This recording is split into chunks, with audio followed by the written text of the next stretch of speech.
જે ચેતનને જડ કરી નાખે છે અને જડને ચેતન કરી નાખે છે, એવા સમર્થ શ્રી રઘુનાથજીને જે જીવ ભજે છે તે ધન્ય છે. મેં જ્ઞાનનો સિદ્ધાંત સમજાવીને કહ્યું. હવે ભક્તિરૂપી મણીની પ્રભુતા મહિમા સાંભળો. શ્રીરામજીની ભક્તિ સુંદર ચિંતામણી છે. હે ગરુડજી, આ જેના હૃદયમાં અંદર વસે છે તે દિવસ રાત સ્વયં પોતે જ પરમ પ્રકાશ રૂપે રહે છે. તેને દીપક, ઘી અને દિવેટ કંઈ પણ જોઈતું નથી. આ પ્રમાણે મણીનો એક તો સ્વભાવ પ્રકાશ રહે છે, વળી મોહરૂપી દરિદ્રતા નજીક આવતી નથી, કેમ કે મણી સ્વયં ધનરૂપ છે, અને ત્રીજું લોભરૂપી વાયુ એ મણિમય દીપકને બુઝાવી નથી શકતો, કેમ કે મણી સ્વયં પ્રકાશરૂપ છે. તે કોઈ બીજાની સહાયતાથી પ્રકાશ નથી કરતો. તેના પ્રકાશથી જ અવિદ્યાનો પ્રબળ અંધકાર મટી જાય છે. મદાદી પતંગિયાનો સમસ્ત સમૂહ હારી જાય છે. જેના હૃદયમાં ભક્તિ વસે છે, કામ, ક્રોધ અને લોભ આદિ દુષ્ટ તો એની પાસે જતા નથી. તેને માટે વિષ અમૃતની સમાન અને શત્રુ મિત્ર થઈ જાય છે. તે મણીના વિના કોઈ સુખ નથી પામતું. મોટા મોટા માનસ રોગ જેમને વશ થઈને સર્વે જીવો દુઃખી થઈ રહ્યા છે, તે એને વ્યાપતા નથી. શ્રીરામ ભક્તિરૂપી મણી જેના હૃદયમાં વસે છે તેને સ્વપ્નમાંય લેશ માત્ર દુઃખ નથી થતું. જગતમાં એ જ પુરુષ ચતુરોના શિરોમણી છે જે તે ભક્તિરૂપી મણીને સારી રીતે યત્ન કરે છે. મણીને માટે, ભક્તિરૂપી મણીને માટે સારી રીતે યત્ન કરે છે. જો કે તે મણી જગતમાં પ્રગટ પ્રત્યક્ષ છે, પણ શ્રીરામજીની કૃપા વિના તેને કોઈ પામી શકતું નથી. તેને પામવાના ઉપાય પણ સુગમ છે, પણ અભાગ્યા માણસો તેને ઠુકરાવી દે છે.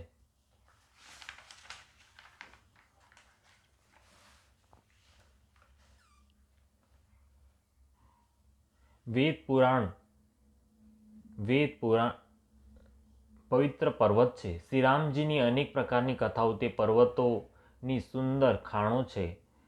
સંત પુરુષ તેમની આ ખાણોના રહસ્યને જાણનારા મર્મી છે, અને સુંદર બુદ્ધિ ખોદનારી કોદાળી છે.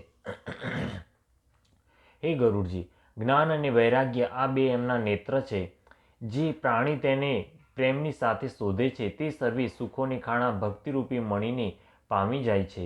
હે પ્રભુ, મારા મનમાં તો આવો વિશ્વાસ છે કે શ્રીરામજીના દાસ શ્રીરામજી કરતાંય ચડિયાતા છે. શ્રીરામચંદ્રજી સમુદ્ર છે તો ધીર સંત પુરુષ મેઘ છે. શ્રી હરિચંદનના વૃક્ષ છે તો સંત પવન છે. સર્વે સાધનોનું ફળ સુંદર હરિભક્તિ જ છે. તેને સંત વિના કોઈ પામ્યા નથી. આવો વિચાર કરીને જે પણ સંતોનો સંગ કરે છે, હે ગરુડજી, તેને માટે શ્રીરામચંદ્રજીની ભક્તિ સુલભ થઈ જાય છે. બ્રહ્મ વેદ સમુદ્ર છે, જ્ઞાન મંદ્રાચળ છે, અને સંત દેવતા છે. જે એ સમુદ્રને મથીને કથારૂપી અમૃતને કાઢે છે, જેમાં ભક્તિરૂપી મધુરતા વસી રહે છે. વૈરાગ્યરૂપી ઢાલથી પોતાને બચાવતા અને જ્ઞાનરૂપી તલવારથી મદ, લોભ અને મોહરૂપી વેરીઓને મારીને જે વિજય પ્રાપ્ત કરે છે તે હરિભક્તિ જ છે. હે પક્ષીરાજ, આનો વિચાર કરી જુઓ. પક્ષીરાજ ગરુડજી પાછા પ્રેમ સહિત બોલ્યા, હે કૃપાળુ, જો મારા પર આપનો પ્રેમ છે તો હે નાથ, મને પોતાનો સેવક જાણીને મારા 7 પ્રશ્નોના ઉત્તર વખાણીને કહો. હે નાથ, હે ધીર બુદ્ધિ, પહેલાં તો એ કહો, સૌથી દુર્લભ કયું શરીર છે? પછી સૌથી મોટું દુઃખ કયું છે? અને સૌથી મોટું સુખ કયું છે? આ પણ વિચાર કરીને સંક્ષેપમાં જ કહો. સંત અને અસંતનો મર્મ ભેદ આપ જાણો છો. તેમના સહજ સ્વભાવનું વર્ણન કરો. પછી કહો કે શ્રુતિઓમાં પ્રસિદ્ધ સૌથી મહાન પુણ્ય કયું છે અને સૌથી મહાન ભયંકર પાપ કયું છે. પછી માનસ રોગોને સમજાવીને કહો. આપ સર્વજ્ઞ છો અને મારા પર આપની કૃપા ઘણી જ છે. કાકભૂષુંડીજી કહ્યું, હે તાત, અત્યંત આદર અને પ્રેમની સાથે સાંભળો. હું આ નીતિ સંક્ષેપમાં કહું છું. મનુષ્ય શરીર સમાન કોઈ શરીર નથી. ચર અચર સર્વે જીવ તેની યાતના કરે છે. આ મનુષ્ય શરીર નરક, સ્વર્ગ અને મોક્ષની નિસરણી છે, તથા કલ્યાણકારી જ્ઞાન, વૈરાગ્ય અને ભક્તિને આપનારું છે. આવા મનુષ્ય શરીરને ધારણ કરીને પણ જે લોકો શ્રી હરિનું ભજન નથી કરતા અને નીચમાં પણ નીચ વિષયોમાં અનુરક્ત રહે છે, તે પારસમણીને હાથમાંથી ફેંકી દે છે અને બદલામાં કાચના ટુકડા લઈ લે છે. જગતમાં દરિદ્રતા સમાન દુઃખ નથી અને સંતોના મિલન સમાન જગતમાં સુખ નથી. અને હે પક્ષીરાજ, મન, વચન અને શરીરથી પરોપકાર કરવો આ સંતોનો સહજ સ્વભાવ છે. સંત બીજાઓની ભલાઈને માટે દુઃખ સહે છે, પરંતુ અભાગ્ય અસંત બીજાઓને દુઃખ પહોંચાડવાને માટે દુઃખ સહે છે, બીજાના દુઃખનું કારણ બને છે. કૃપાળુ સંત ભોજના વૃક્ષ સમાન બીજાના હિતને માટે ભારે વિપત્તિ સહે છે, પોતાની ખાલ સુદ્ધા ખેંચાવી લે છે, પરંતુ દુષ્ટ લોકો શણની જેમ બીજાઓને બાંધે છે અને એમને બાંધવા માટે પોતાની ખાલ ખેંચાવીને વિપત્તિ સહીને મરી જાય છે. હે સર્પોના શત્રુ ગરુડજી, સાંભળો. દુષ્ટો કોઈ સ્વાર્થ વિના સર્પ અને ઉંદરડા સમાન અકારણ જ બીજાઓનો અપકાર કરે છે.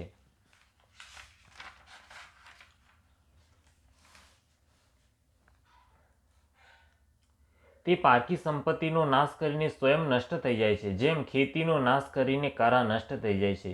દુષ્ટોનો અભ્યુદય ઉન્નતિ જગતના દુઃખને માટે જ હોય છે, જેમ અધમ ગ્રહ કેતુનો ઉદય અન્યના નાશ માટે પ્રસિદ્ધ છે.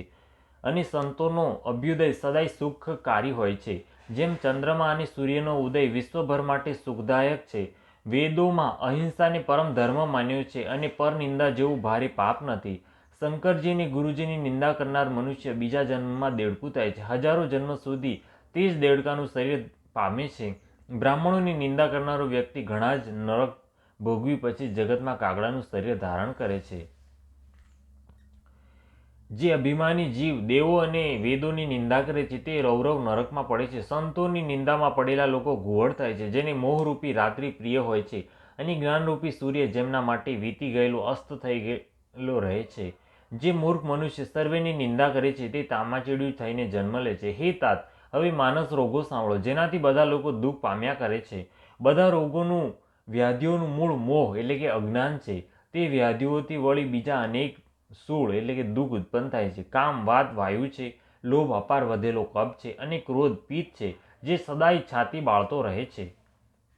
જો ક્યારેક આ ત્રણ ભાઈ વાક, પિત્ત અને કપ પ્રીતિ કરી લે મળી જાય તો પછી દુઃખદાયક સન્નિપાત રોગ થાય છે. કઠિનતાથી પ્રાપ્ત પૂર્ણ થનાર જે વિષયોના મનોરથ છે તે જ સર્વે સૂળ એટલે કે કષ્ટદાયક રોગ છે. એમના નામ કોણ જાણે, અર્થાત તે અપાર છે.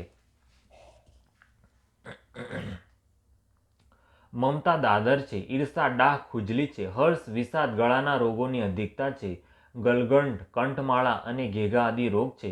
પારકા દુઃખોને જોઈને જે જલન ઈર્ષા થાય છે તે જ ક્ષય રોગ છે. દુષ્ટતા અને મનની કુટિલતા જ કોઢ છે. અહંકાર અત્યંત દુઃખ આપનારું ડમરું ઘાટનો રોગ છે. દંભ, કપટ, મદ અને માન નાડીનો રોગ છે. તૃષ્ણા ઘણો ભારે ઉદર વૃદ્ધિ જલોદરનો રોગ છે. ત્રણેય પ્રકાર પુત્ર, ધન અને માનની પ્રબળ ઈચ્છાઓ પ્રબળ ત્રિજારી 3 દિવસે આવતો તાવ છે. મત્સર અને અવિવેક 2 પ્રકારના જ્વર છે. આ પ્રકારના અનેક નરસા રોગ છે, જેમને ક્યાં સુધી કહું. એક જ રોગને વશ થઈને મનુષ્ય મરી જાય છે, પછી આ તો ઘણા બધા અસાધ્ય રોગ છે. એ જીવોને નિરંતર કષ્ટ આપતા રહે છે. આવી દશામાં તે સમાધિ શાંતિને કેવી રીતે પ્રાપ્ત કરે? નિયમ, ધર્મ, આચાર, ઉત્તમ આચરણ, તપ, જ્ઞાન, યજ્ઞ, જપ, દાન અને બીજા પણ કરોડો ઔષધ છે, પરંતુ હે ગરુડજી, તેનાથી આ રોગો જતા નથી. આ રીતે જગતમાં સમસ્ત જીવ રોગી છે, જે શોક, હર્ષ, ભય, પ્રીતિ આદિ દ્વંદ્વોને લીધે વિયોગી દુઃખી થઈ રહ્યા છે. મેં આ થોડાક જ માનસ રોગો કહ્યા છે. આ છે તો સૌને, પરંતુ આને જાણી શક્યા છે કોઈ વિરલા જ. પ્રાણીઓને બાળનારા આ પાપી રોગ જાણી લેવાથી કંઈક ક્ષીણ અવશ્ય થઈ જાય છે, પરંતુ નાશને પામતા નથી. વિષયરૂપી કુપથ્યને પામીને એ મુનિઓના હૃદયમાંય અંકુરિત થઈ જાય છે, તો બિચારા સાધારણ મનુષ્ય તો શું ચીજ છે?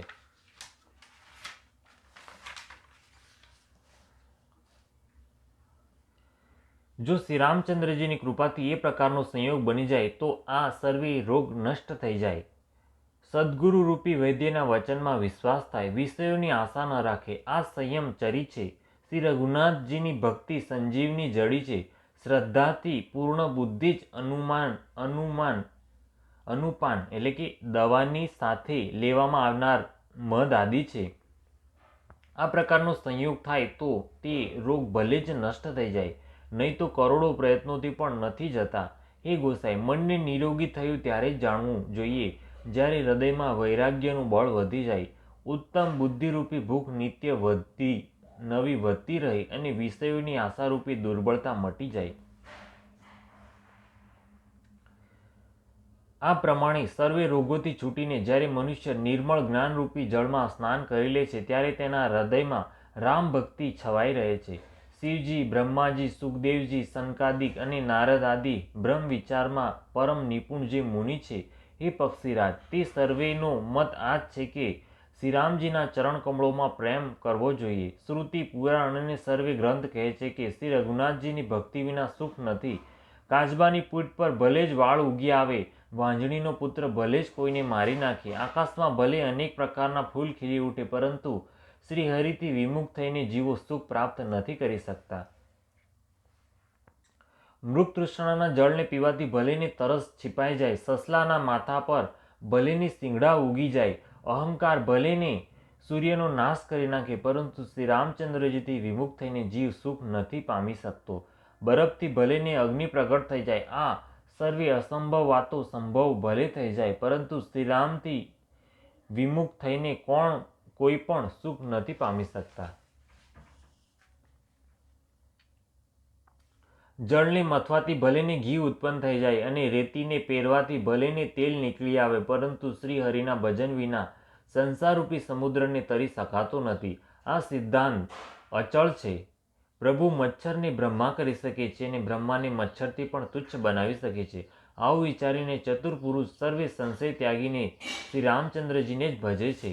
હું આપને સારી રીતે નિશ્ચલ કરેલો સિદ્ધાંત કહું છું. મારા વચન અન્યથા મિથ્યા નથી કે જે મનુષ્ય શ્રી હરિનું ભજન કરે છે તે અત્યંત દુસ્તર સંસાર સાગરને સહજમાં જ પાર કરી જાય છે. હે નાથ, મેં શ્રી હરિના અનુપમ ચરિત્ર પોતાની બુદ્ધિ પ્રમાણે ક્યાંક વિસ્તારથી અને ક્યાંક સંક્ષેપમાં કહ્યા. હે સર્પોના શત્રુ ગરુડજી, શ્રુતિઓનો આ સિદ્ધાંત છે કે સર્વે કાર્ય ભૂલાવીને ત્યજીને શ્રી રામચંદ્રજીનું ભજન કરવું જોઈએ.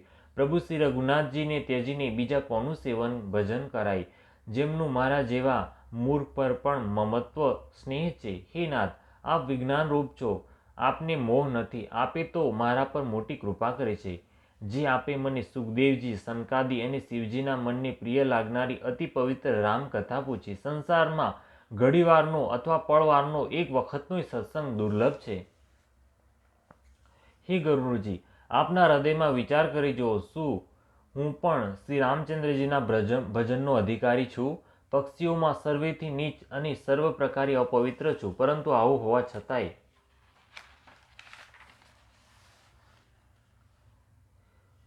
પ્રભુએ મને સમસ્ત જગતને પવિત્ર કરનારા રૂપે પ્રસિદ્ધ કરી દીધો, અથવા પ્રભુએ મને જગતમાં પ્રસિદ્ધ પાવન કરી દીધો. જો કે હું સર્વ પ્રકારે હીન નીચ છું, તો પણ આજે હું ધન્ય છું, અત્યંત ધન્ય છું, જે શ્રીરામજીએ મને પોતાનું નિજ જન જાણીને સંત સમાગમ આપ્યો. હે નાથ, મેં પોતાની બુદ્ધિ અનુસાર કહ્યું, કંઈ પણ છૂપું નથી રાખ્યું. તો પણ શ્રી રઘુવીરના ચરિત્ર સમુદ્ર સમાન છે, શું કોઈ એનો પાર પામી શકે છે? શ્રી રામચંદ્રજીના ઘણા જ ગુણ સમૂહોનું સ્મરણ કરી કરીને સુગ્ન ભુસુંડીજી વારંવાર હર્ષિત થઈ રહ્યા છે, જેમનો મહિમા વેદોએ નેતિ નેતિ કહીને ગાયો છે, જેમના બળ, પ્રતાપ અને પ્રભુત્વ સામર્થ્ય અતુલનીય છે, જે રઘુનાથજીના ચરણ શિવજી અને બ્રહ્માજીના દ્વારા પૂજ્ય છે, તેમની મારા પર કૃપા થવી એ એમની પરમ કોમળતા છે. કોઈનો આવો સ્વભાવ ક્યાંય ન સાંભળું છું, ન જોઉં છું. માટે હે પક્ષીરાજ ગરુડજી, હું શ્રી રઘુનાથજીની સમાન કોને ગણું? સાધક, સિદ્ધ, જીવનમુક્ત, ઉદાસીન, વિરક્ત, કવિ, વિદ્વાન, કર્મ રહસ્યના જ્ઞાતા, સંન્યાસી, યોગી, સુરવીર, મોટા તપસ્વી, જ્ઞાની, ધર્મપરાયણ, પંડિત અને વિજ્ઞાની, આ કોઈ પણ મારા સ્વામી શ્રીરામજીનું સેવન ભજન કર્યા વિના તરી નથી શકતા. હું તે જ શ્રીરામજીને વારંવાર નમસ્કાર કરું છું, જેમને શરણે જવાથી મારા જેવા પાપ ભંડાર પણ શુદ્ધ પાપ રહિત થઈ જાય છે. તે અવિનાશી શ્રીરામજીને હું નમસ્કાર કરું છું,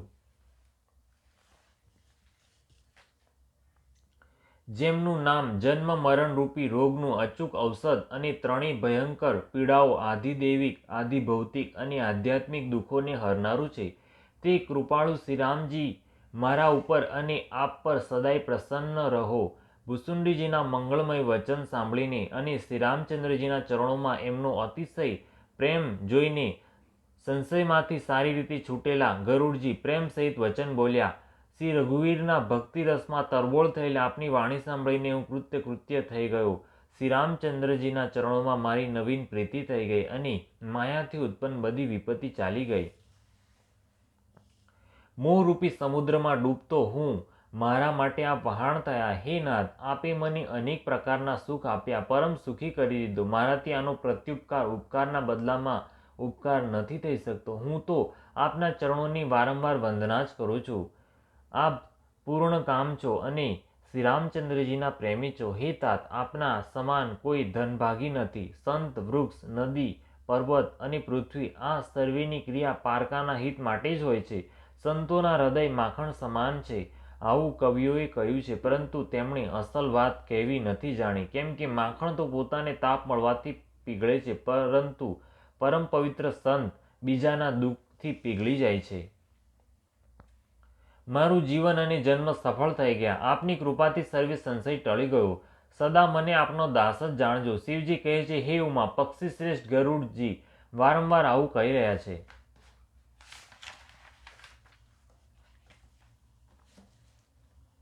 તે ભુસુંડીજીના ચરણોમાં પ્રેમ સહિત શીશ નમાવીને અને હૃદયમાં શ્રી રઘુવીરને ધારણ કરીને ધીર બુદ્ધિ ગરુડજી પછી વૈકુંઠે ચાલ્યા ગયા. હે ગિરિજી, સંત સમાગમ જેવો કોઈ લાભ નથી, પરંતુ તે સંત સમાગમ શ્રી હરિની કૃપા વિના નથી થઈ શકતો. આવું વેદ અને પુરાણ ગાય છે. મેં આ પરમ પવિત્ર ઇતિહાસ કહ્યો, જેને કાનેથી સાંભળતા જ ભવપાસ સંસારના બંધન છૂટી જાય છે અને શરણાગતોને તેમની ઈચ્છાનુસાર ફળ આપનારા કલ્પવૃક્ષ તથા દયાના સમૂહ શ્રી રામચંદ્રજીના ચરણ કમળોમાં પ્રેમ ઉત્પન્ન થાય છે.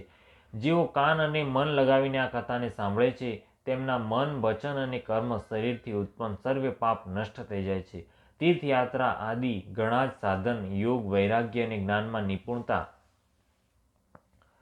અનેકો પ્રકારના કર્મ, ધર્મ, વ્રત અને દાન, અનેકો સંયમ, દમ, જપ, તપ અને યજ્ઞ, પ્રાણીઓ પર દયા, બ્રાહ્મણ અને ગુરુની સેવા, વિદ્યા, વિનય અને વિવેકની મોટાઈ આદિ જ્યાં સુધી વેદોએ સાધન બતાવ્યા છે, હે ભવાની, તે બધાનું ફળ શ્રી હરિની ભક્તિ જ છે.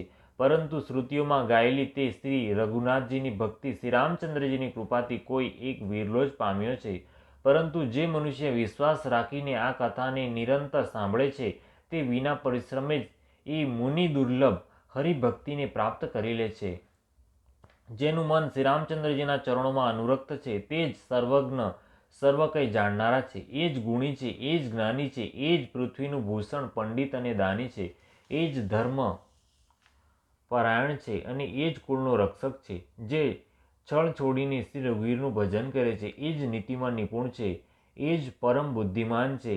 એણે જ વેદોના સિદ્ધાંતોને સારી રીતે જાણ્યા છે. એ જ કવિ, એ જ વિદ્વાન તથા એ જ રણધીર છે. તે દેશ ધન્ય છે જ્યાં શ્રી ગંગાજી છે. તે સ્ત્રી ધન્ય છે જે પાતિવ્રત્ય ધર્મનું પાલન કરે છે. તે રાજા ધન્ય છે જે ન્યાય કરે છે. અને તે બ્રાહ્મણ ધન્ય છે જે પોતાના ધર્મમાં ડગતો નથી.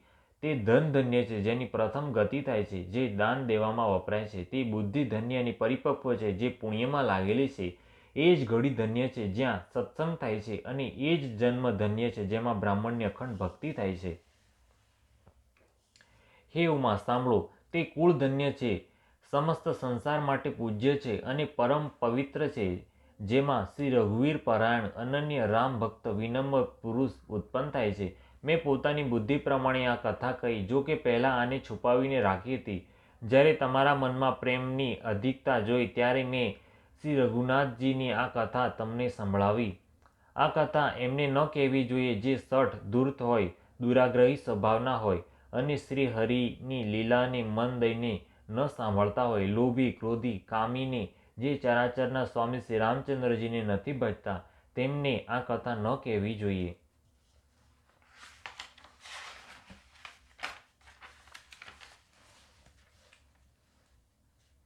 બ્રાહ્મણનો દ્રોહી, જો તે દેવરાજ ઇન્દ્રના જેવો ઐશ્વર્યવાન રાજા હોય તો પણ આ કથા કદી તેને ન સંભળાવી જોઈએ. શ્રી રામચંદ્રજીની કથાના અધિકારી એ જ છે જેમને સત્સંગતિ અત્યંત પ્રિય છે, જેમની ગુરુના ચરણોમાં પ્રીતિ છે, જે નીતિ પરાયણ છે અને બ્રાહ્મણોના સેવક છે. તે જ આના અધિકારી છે. એને તો આ કથા ઘણી જ સુખ આપનારી છે. જેને શ્રી રઘુનાથજી પ્રાણ સમાન પ્રિય છે, જે શ્રી રામચંદ્રજીના ચરણોમાં પ્રેમ ઈચ્છતો હોય કે મોક્ષપદ ઈચ્છતો હોય તે આ કથારૂપી અમૃતને પ્રેમપૂર્વક કાનરૂપી પડિયાથી પીવે છે. હે ગિરિજે, મેં કળિયુગના પાપોને નાશ કરનારી અને મનના મેલને દૂર કરનારી રામકથાનું વર્ણન કર્યું. આ રામકથા સંસ્કૃતિ જન્મ મરણ રૂપી રોગના નાશને માટે સંજીવની જડી છે. વેદો અને વિદ્વાન પુરુષ આવું કહે છે. એમાં 7 સુંદર નિસરણીઓ છે જે શ્રી રઘુનાથજીની ભક્તિને પ્રાપ્ત કરવાના માર્ગ છે. જેના પરમ શ્રી હરિની અત્યંત કૃપા હોય છે તે જ આ માર્ગ પર પગ મૂકે છે. જે કપટ છોડીને આ કથા ગાય છે તે મનુષ્ય પોતાની મનોકામનાઓની સિદ્ધિ પામી લે છે. જે આને કહે, સાંભળે અને અનુમોદન પ્રશંસા કરે છે તે સંસારરૂપી સમુદ્રને ગાયની ખરીથી પડેલા ખાડાઓની જેમ પાર કરી જાય છે. યાજ્ઞવલ્કજી કહે છે, સર્વે કથા સાંભળીને શ્રી પાર્વતીજીના હૃદયને બહુ જ પ્રિય લાગી અને તેઓ સુંદર વાણી બોલ્યા. સ્વામીની કૃપાથી મારો સંશય ટળી ગયો અને શ્રીરામજીના ચરણોમાં નવીન પ્રેમ ઉત્પન્ન થઈ ગયો. હે વિશ્વનાથ, આપની કૃપાથી હવે હું કૃતાર્થ થઈ ગઈ. મારામાં દ્રઢ રામ ભક્તિ ઉત્પન્ન થઈ ગઈ અને મારા સંપૂર્ણ ક્લેશ ટળી ગયા, નષ્ટ થઈ ગયા. શંભુ ઉમાનો આ કલ્યાણકારી સંવાદ સુખ ઉત્પન્ન કરનારો અને શોકનો નાશ કરનારો છે. જન્મ મરણનો અંત કરનારો, સંદેહોનો નાશ કરનારો, ભક્તોને આનંદ આપનારો અને સંત પુરુષોને પ્રિય છે. જગતમાં જેટલા પણ રામોપાસક છે તેમને તો આ રામકથાની સમાન કંઈ પણ પ્રિય નથી. શ્રી રઘુનાથજીની કૃપાથી મેં આ સુંદર અને પવિત્ર કરનારું ચરિત્ર પોતાની બુદ્ધિ અનુસાર ગાયું છે. તુલસીદાસજી કહે છે કે આ કળીકાળમાં યોગ, યજ્ઞ, જપ, તપ, વ્રત અને પૂજન આદિ કોઈ બીજું સાધન નથી. બસ શ્રીરામચંદ્રજીનું સ્મરણ કરવું, શ્રીરામચંદ્રજીના ગુણ ગાવા અને નિરંતર શ્રીરામજીના જ ગુણ સમૂહોને સાંભળવા જોઈએ. પતિતોને પવિત્ર કરવા જેમની મહાન પ્રસિદ્ધ ટેક છે એવા કવિ, વેદ, સંત અને પુરાણ ગાય છે. રે મન, કુટિલતાનો ત્યાગ કરીને એમને જ ભજ. શ્રીરામચંદ્રજીને ભજવાથી કોણે પરમ ગતિ નથી મેળવી? અરે મૂર્ખ મન, સાંભળ. પતિતોને પણ પાવન કરનાર શ્રીરામચંદ્રજીને ભજીને કોણે પરમ ગતિ નથી પામી? ગણિકા, અજામેલ, વ્યાધ, ગીધ, ગજ આદિ ઘણા જ દુષ્ટોને તેમણે તારી દીધા. આહિર, યવન, કિરાત, ખસ, સ્વપચ, ચંડાલ આદિ જે અત્યંત પાપરૂપ જ છે તે પણ કેવળ એકવાર જેમનું નામ લઈને પવિત્ર થઈ જાય છે તે શ્રીરામચંદ્રજીને હું નમસ્કાર કરું છું. જે મનુષ્ય રઘુવંશના ભૂષણ શ્રીરામચંદ્રજીનું આ ચરિત્ર કહે છે, સાંભળે છે અને ગાય છે તે કળિયુગના પાપ અને મનના મેલને ધોઈને પરિશ્રમ વિના શ્રીરામચંદ્રજીના પરમધામમાં ચાલ્યા જાય છે. જે રામાયણની 100+5 ડાબી બાજુ અંકોના વામતો ગતિઃ અર્થાત કે 5100 મનોહર ચોપાઈને જાણીને હૃદયમાં ધારણ કરી લે છે તેના 5 પ્રકારના અવિદ્યાથી ઉત્પન્ન વિકારોને પણ શ્રીરામચંદ્રજી હરી લે છે.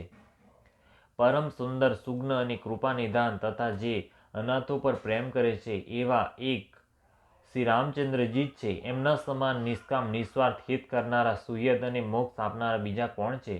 જેમની લેશ માત્ર કૃપાથી મન બુદ્ધિ તુલસીદાસે પણ પરમ શાંતિ પ્રાપ્ત કરી લીધી તે શ્રીરામચંદ્રજીના જેવા પ્રભુ ક્યાંય પણ નથી.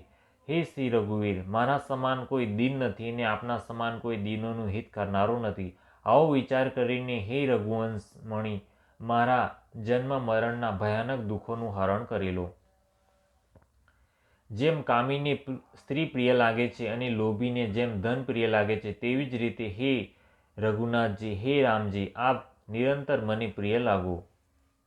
શ્રેષ્ઠ કવિ ભગવાન શ્રી શંકરજીએ પ્રથમ જે દુર્ગ માનસ રામાયણની શ્રી રામચંદ્રજીના ચરણકમળોમાં નિત્ય નિરંતર અનન્ય ભક્તિ પ્રાપ્ત કરવા માટે રચના કરી હતી તે માનસ રામાયણને શ્રી રઘુનાથજીના નામમાં નિરત જાણીને પોતાના અંતઃકરણના અંધકારને મટાડવા માટે તુલસીદાસે આ માનસના રૂપમાં ભાષાબદ્ધ કરી.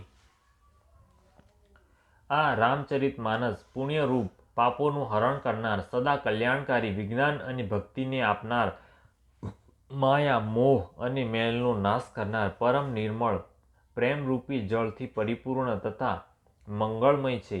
જે મનુષ્ય ભક્તિપૂર્વક આ માનસરોવરમાં ડૂબકી મારે છે તે સંસારરૂપી સૂર્યના અતિ પ્રચંડ કિરણોથી બળતા નથી. मास पारायण 30મો વિશ્વ, નવા પારાયણ 9મો વિશ્વ. ઇતિ શ્રીમદ રામચરિતમાનસ સકલ કલિશ વિધ્વંસીને સપ્તમ સોપાન સમાપ્ત. કળિયુગના સમસ્ત પાપોને નાશ કરનાર શ્રી રામચરિતમાનસનો 7મો સોપાન સમાપ્ત થયો. ઉત્તરકાંડ સમાપ્ત.